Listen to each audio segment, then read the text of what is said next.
follow up after our so you and I, you, me, and Ruby spoke, and then you recommended I speak with McNulty, which I did, and so I immediately got stun locked because McNulty tells me, yes, it is true they're going from thing to thing, and officers are getting yelled at if they're not going to the calls.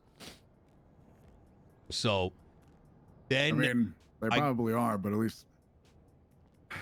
Well, then I got stun locked, and I'm like, it kind of seemed like. Remember, I said people were complaining that they're going ping to ping, and if they don't, they're getting yelled at and like a lot of pressure. But then I spoke to you and Ruby, and you kind of seemed like, well, we're not doing that. It's not like that. You got to talk to a lieutenant, and then I talked to a lieutenant, and they're like, that is happening. Now, I thought about it a lot, right? I want to be very clear about this. I don't think you guys are like lying or anything like that. You know, I'm not one of those. You know what I mean? I think it's probably, this is my interpretation, and I want you to like, I'd like to hear what your thoughts are on my interpretation, is that I think what y'all were saying is that you're not trying to create that environment, and McNulty was effectively saying that, but Shift 2 is fucking cracked out, and that does become a reality because literally everyone's dying every minute. So in a way, maybe y'all were saying the same shit, but it's kind of like, you know, y'all were chill and he was hot, but it's the same situation. Is that kind of like, maybe did I hit the nail on the head? Or? To a certain degree. I mean, there's a lot of factors. Like, I understand a lot of people probably feel that way. I was kind of in their position for a long time, for like years and years. And I understand how it is just going from thing to thing to thing. Yeah.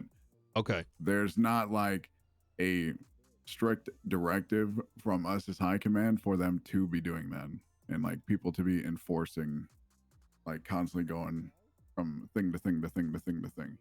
So if that is happening, I feel like it's probably most likely at the command level.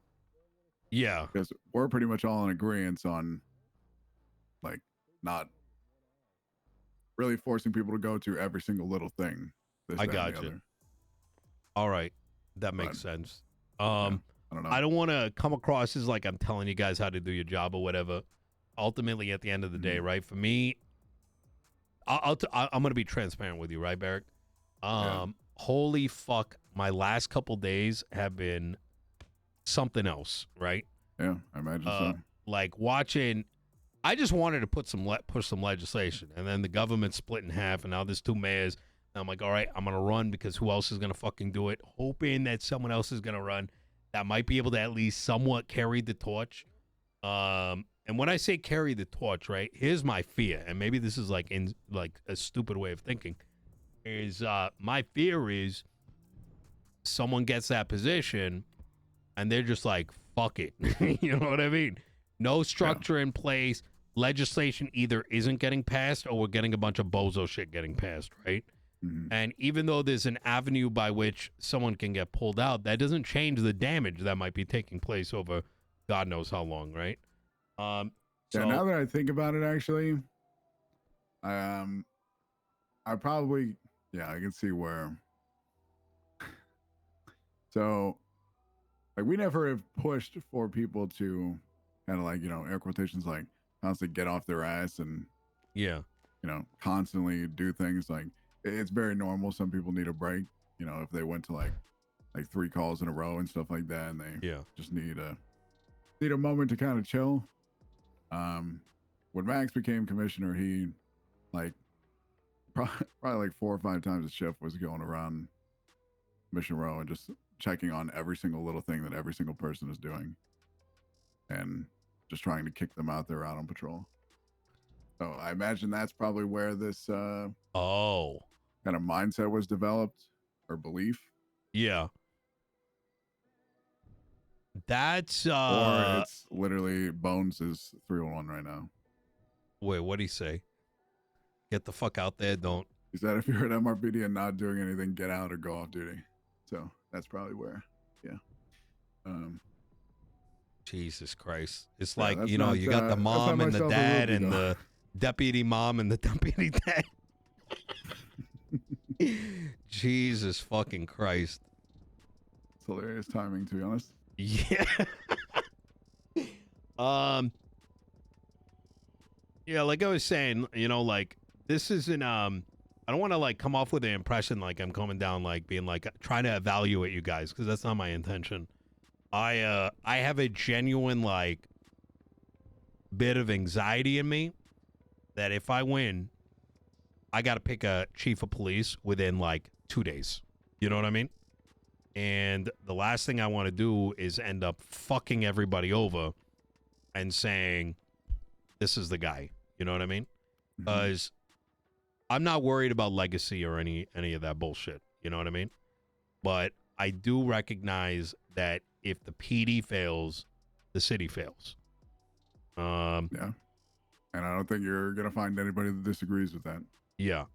It's just, I think, especially me and Ruby, when we were put into our positions, we inherited a massive metaphorical debt. And we've kind of been working from the negative the entire time, from start to finish.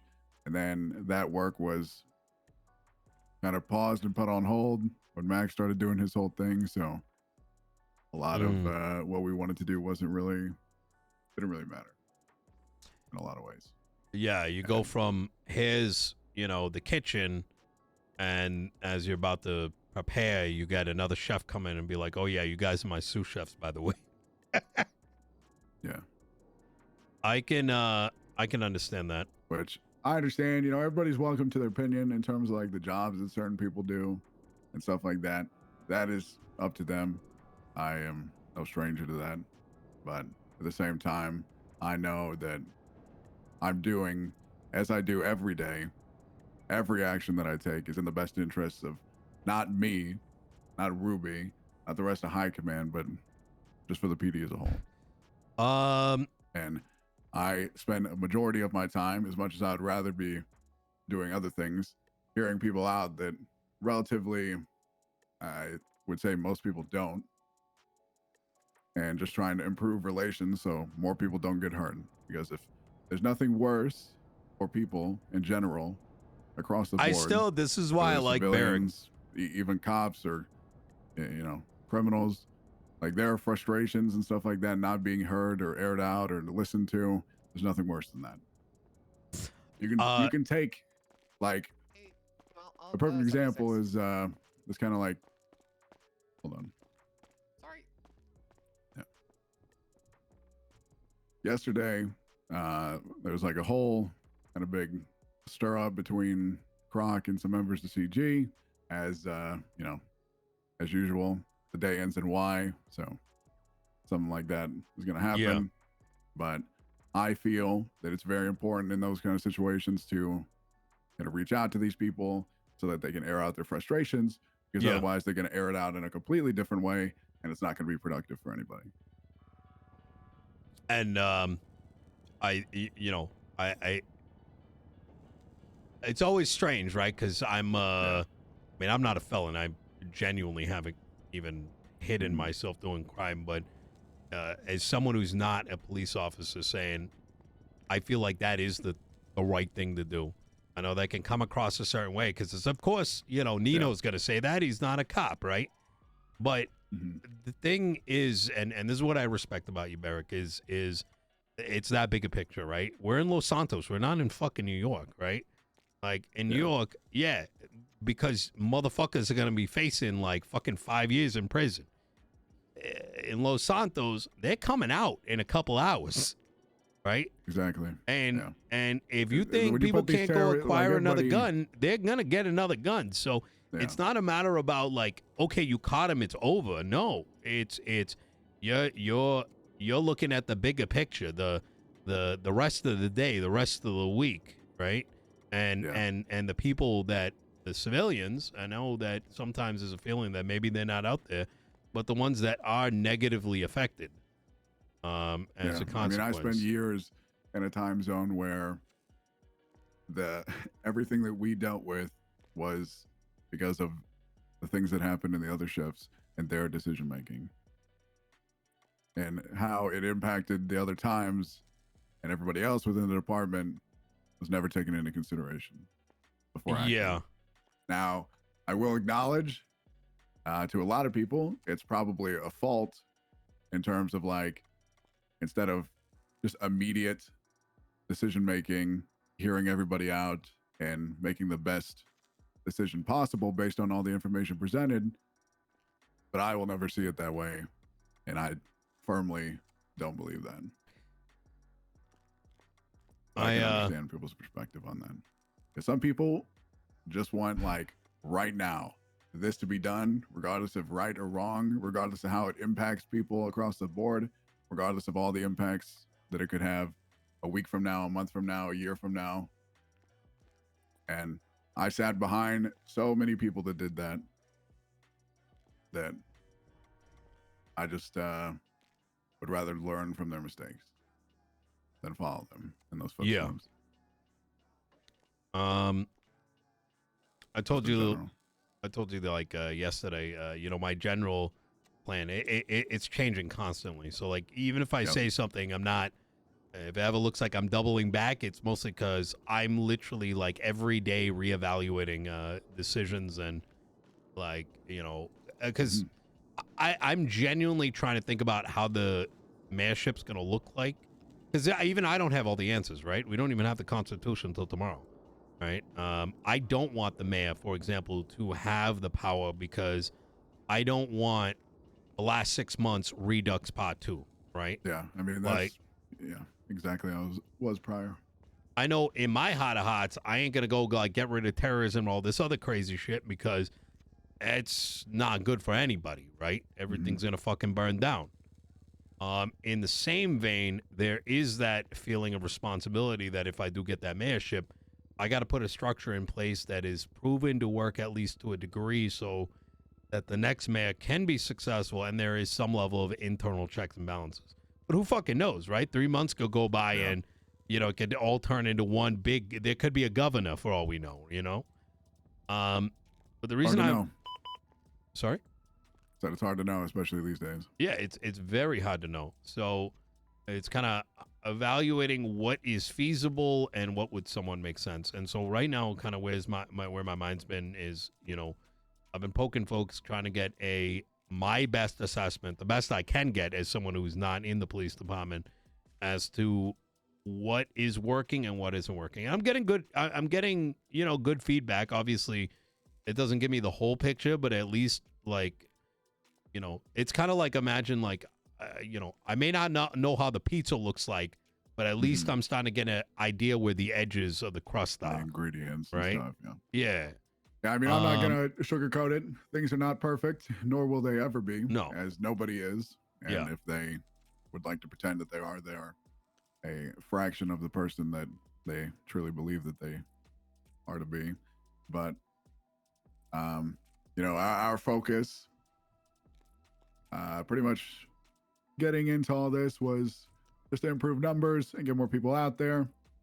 And I feel that we're finally getting to some kind of area where we can shift things a little bit and shift the focus. And a lot of these things that have fallen by the wayside in terms of, like, you know, procedures, tactics, stuff like that, proper training, I feel like we can actually start to look at now as things calm down a little bit. Whether that's myself and Ruby in the lot in the north, or, you know, whoever else ends up in our place should that occur. But so where's your heart currently? Because my intent is putting you up on the you know, in the mix, right? And I'm still sort of the opinion that, you know, a couple Nino for president of the United States, Medio 7.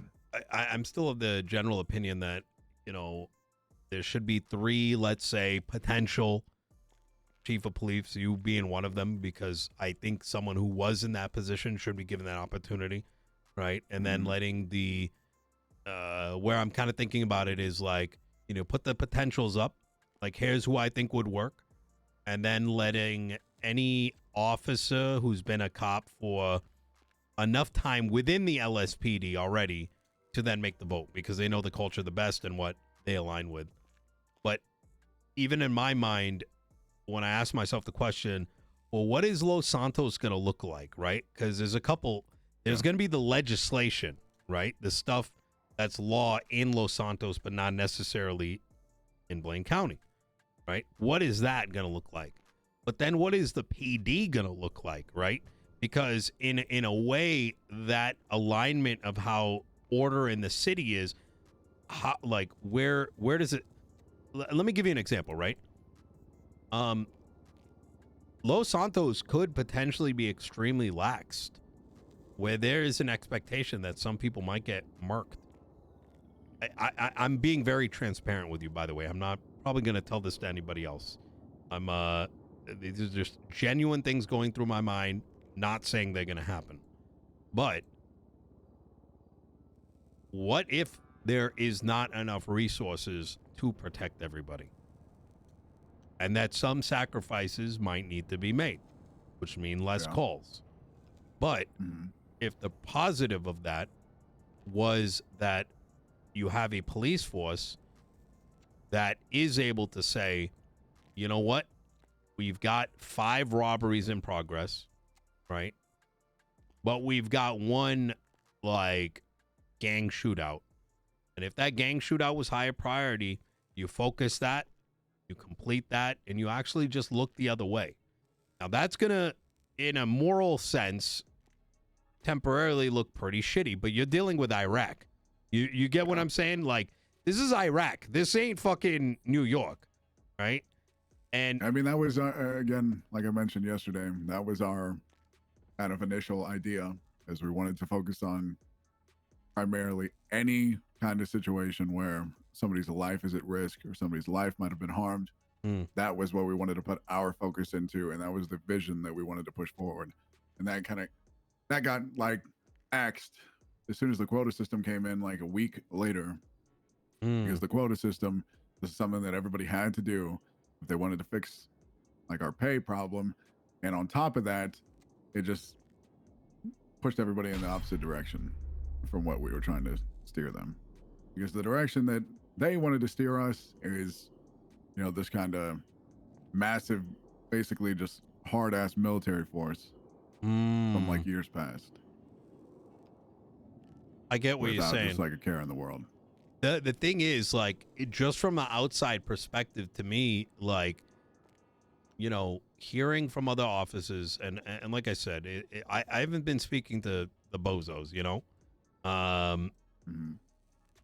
It does feel like y'all is stretched thin, and so it becomes a question of, like, when something's getting stretched, you can't, like, you know, you can hire people, but look, it doesn't matter where you're hiring them. It doesn't matter if it's a police department or like even a fucking senior, well, okay, maybe not senior buns, but like even one of those stalls.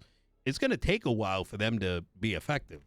So it's like throwing a bandage on something that's about to tear. So why not? To me, it almost makes sense that, you know, I'm not saying you do this, but I'm kind of thinking, like, forward thinking, like, maybe that ban just needs to be pulled back. And yeah, some motherfuckers might get murked and thrown in the fucking water. But, like, look, if the PD can at least, let's say, handle X amount and be good, you slowly build it out, and then eventually they'll be able to handle it all. You know what I'm saying? You kind of get where I'm, like, trying to go with this?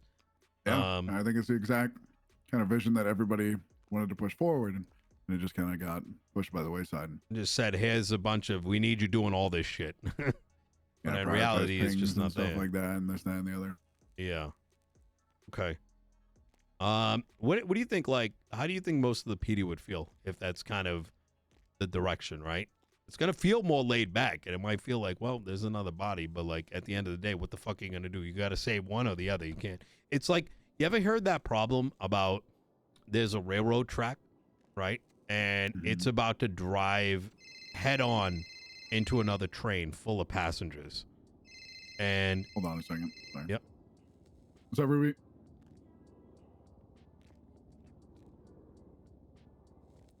Yeah, I'll take a look at it in a second.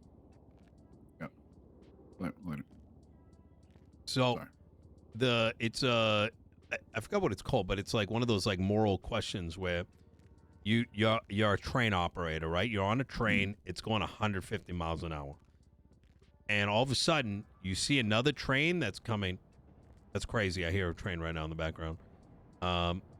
There's another train that's coming directly towards you, and you know that thing is full of passengers inside. You have no time to pull the brake, but you have enough time to switch to the other track. But on the other track is a baby.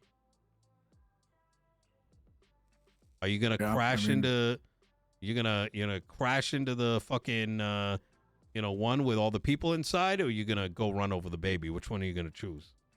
Yeah, it's a lose-lose. Yep.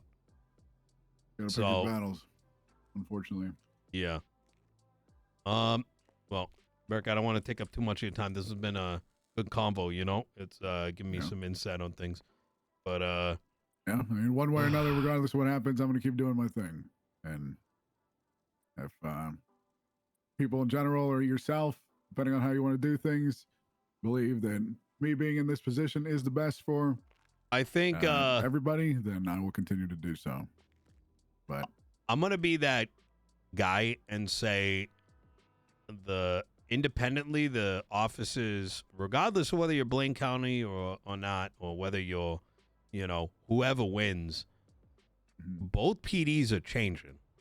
And I don't think everyone's ready to accept that. I don't think the people in the city are ready to accept that we're about to have two counties and a lot of things are about to change. And I think that's the biggest battle, you know?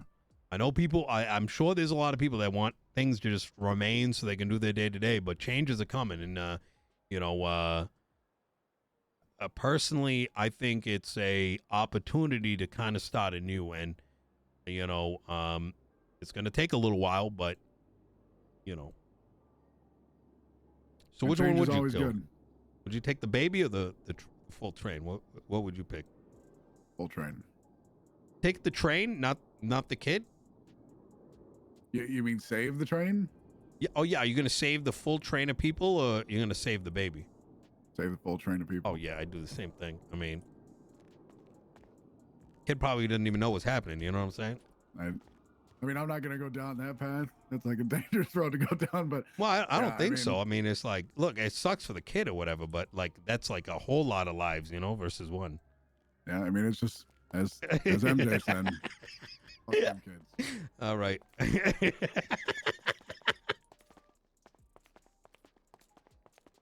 But no, in all seriousness, I mean, who the fuck leaves a kid on the train track? You know what I'm saying? Well, I mean, there's some really fucked up people out there. Yeah. Remember, I can't. I'm gonna need your help to get out of here. Yeah. Really fucked up people in there. I wouldn't be surprised. Yeah. You leave your stuff at the desk, or? It's at the front desk. I can grab it. Okay. It's the knife.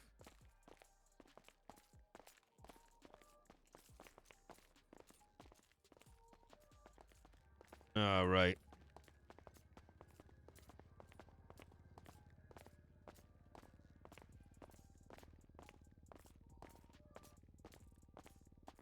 All right. Well, if you need anything from me at any point, just let me know. All right. I appreciate it, Beric. Take care. All right. Let me grab that.